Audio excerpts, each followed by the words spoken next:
الحمد للہ رب العالمین اللہم صلی علی محمد وعلی آلہ وصحبہ اجمعین اعوذ باللہ السمیع العلیم من الشیطان الرجیم بسم اللہ الرحمن الرحیم کنتم خیر امت اخرجت للناس۔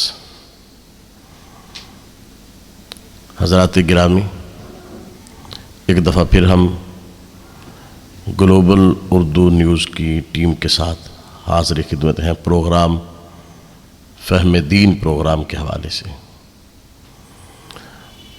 جس طرح کہ آپ سب آگاہ ہیں، اس وقت ہمارا ملک یوں سمجھیے کہ یہ آفت زدہ قرار دیا جا چکا ہے،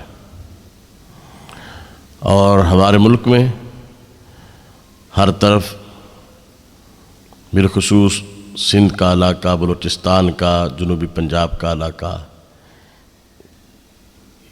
اس میں جو سیلاب کی تباہ کاریاں ہیں وہ سب آپ کے سامنے عیاں ہیں، اور اس سلسلہ میں سیلاب کے نتیجہ میں سینکڑوں لوگ جنہوں نے جام شہادت نوش فرمائی ہے، اور ہزاروں مکان جو ہے وہ صفحہ ہستی سے مٹ گئے، بستیاں مٹ گئیں، اور اسی طرح لاکھوں لوگ کھلے آسمان کے نیچے زندگی گزارنے پہ مجبور ہو چکے ہیں۔ اس سلسلہ میں ہمیں ان کے درد کو اپنا درد سمجھنا چاہیے، کیونکہ مسلمان جس طرح کہ رسول اللہ صلی اللہ علیہ وسلم کا فرمان ہے، ایک جسم کی طرح ہے۔ پیارے پیغمبر علیہ السلام فرماتے ہیں کہ جسد واحد، ایک جسم کی طرح ہے، کہ ایک جسم کے کسی بھی حصہ میں تکلیف ہو تو سارا جسم اس تکلیف کو محسوس کرتا ہے۔ ہمیں اس سلسلہ میں میدان عمل میں اترنا چاہیے، اور ہمیں اللہ کے نبی علیہ السلام کے ان فرامین کو سامنے رکھنا چاہیے، جس طرح کہ سیدنا ابو ہریرہ رضی اللہ تعالیٰ عنہ راوی ہیں، اور یہ ترمذی شریف کی حدیث سے مبارکہ ہے۔ پیارے پیغمبر علیہ السلام فرماتے ہیں کہ تم سب میں سے بہتر وہ ہے جس سے لوگ خیر کی امید رکھیں، اور جب خیر کی امید رکھیں گے تو یقیناً وہ لوگ اعلیٰ ہیں، اور ہمیں چاہیے کہ ہم اپنے اندر ایسا جذبہ پیدا کریں کہ لوگ جو ہیں وہ سمجھیں کہ واقعی یہ ہمارے بھائی ہماری مدد کو پہنچے ہیں۔ اور اس طرح رسول اکرم صلی اللہ علیہ وسلم کا فرمان ہے، حضرت عبداللہ بن عمر رضی اللہ تعالیٰ عنہ اس کے راوی ہیں، صحیح بخاری میں یہ حدیث مبارک ہے، فرمایا کہ جو آدمی اپنے مسلمان بھائی کی ضرورت پوری کرتا ہے، اللہ کا یہ وعدہ ہے کہ اللہ اس کی ضرورت پوری کرے گا۔ جب تک بندہ اللہ کے بندوں کی ضرورتیں پوری کرتا رہے گا، اللہ کا یہ وعدہ ہے کہ اللہ اپنے اس بندے کی ضرورتیں پوری کرتا رہے گا۔ تو اپنے ان مسلمان بھائیوں کی مدد کے لیے ہمیں آگے بڑھنا ہے، ان کے لیے بستر کا انتظام، کھانے کا انتظام، رہائش کا انتظام۔ لاکھوں بڑے بڑے مالدار لوگ وہ کھلے آسمان کے سائے تلے ہیں، تو ہمارا اسلام ہمیں یہی تلقین کرتا ہے کہ ان کی مدد کریں۔ نبی علیہ السلام فرماتے ہیں کہ تم میں سے بہتر وہ ہے جو لوگوں کو زیادہ نفع دے۔ تو ہم محدود ہو گئے اپنی ذات تک، ہم وہاں تک بس ہمارا تعلق نفع پہنچانے کا جہاں پہ ہمارا مفاد ہو۔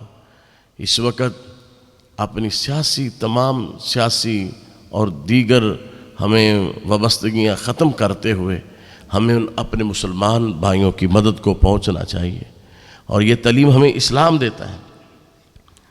رسول اکرم صلی اللہ علیہ وسلم کا ایک فرمان صحیح بخاری میں ہے، حضرت انس بن مالک رضی اللہ تعالیٰ عنہ اس کے راوی ہیں، آپ فرماتے ہیں رسول اکرم صلی اللہ علیہ وسلم نے فرمایا اس وقت تک کوئی مومن ہو ہی نہیں سکتا جب تک جو چیز اپنے لیے پسند کرتا ہے وہی چیز دوسرے مسلمان کے لیے پسند نہ کریں۔ آج یہاں ہم تو بڑے سکون سے رہ رہے ہیں، ہماری کوشش ہے ہمیں اعلیٰ سے اعلیٰ مکان ملے، رہائش ملے، سہولیات ملیں، یہ تو پسند ہے ہمیں، لیکن ان مسلمان بھائیوں کی ہمیں سہولیات کا کوئی احساس نہیں ہے۔ اگر نہیں ہے تو ہمیں اپنے ایمان کا جائزہ لینا چاہیے، ہمیں اپنے ایمان پہ غور کرنا چاہیے۔ تو میرے بھائیوں، مسلمان بھائیوں، میری بہنوں، ہمیں اس سلسلہ میں اپنا کردار ادا کرنا چاہیے۔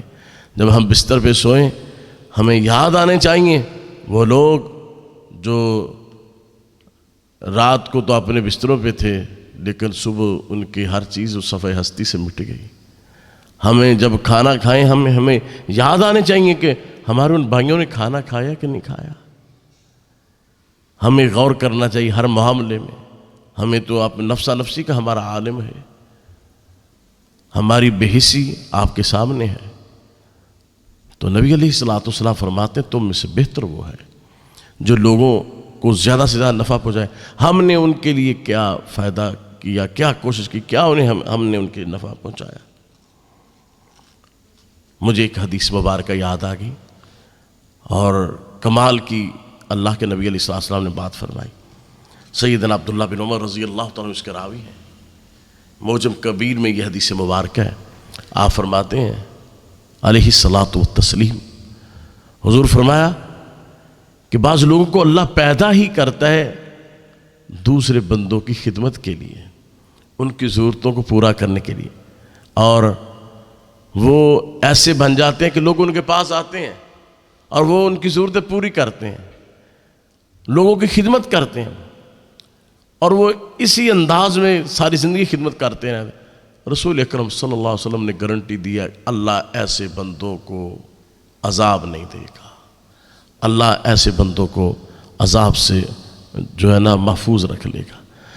تو اگر ہم چاہتے ہیں ہم دنیا میں بہتر رہیں، ہم آخرت میں بھی اللہ کے ہاں سرخرو ہو، آخرت میں بھی اللہ کے ہاں صاحب عزت ہو، تو ہمیں جلد از جلد ہمیں اپنے ان بھائیوں کی مدد کے لیے بیدار ہونا چاہیے، اور ہمیں ان کے لیے بستر، اناج، راشن، کھانے کے انتظام، رہائش کے انتظام بھرپور طور پہ کرنے چاہیے۔ اور مجھے خوشی ہے اس سلسلہ میں کہ ہمارے مسلمان بھائی ملک پاکستان میں بیدار ہیں، وہ کافی حد تک وہاں پہ کام کر رہے ہیں، اور اسی طرح میں اپنے سیاسی بھائیوں سے بھی درخواست کروں گا اس وقت آپس کی لڑائیوں کو چھوڑیں اور ان مسلمان بھائیوں کی مدد کریں۔ جب تک ہم مسلمان ان بھائیوں کی مدد کرتے رہیں گے انشاءاللہ اللہ ہماری مدد کرتا رہے گا۔ اللہ سے دعا ہے اللہ ہمیں عمل کی توفیق عطا فرمائے۔ وما علینا الا البلاغ۔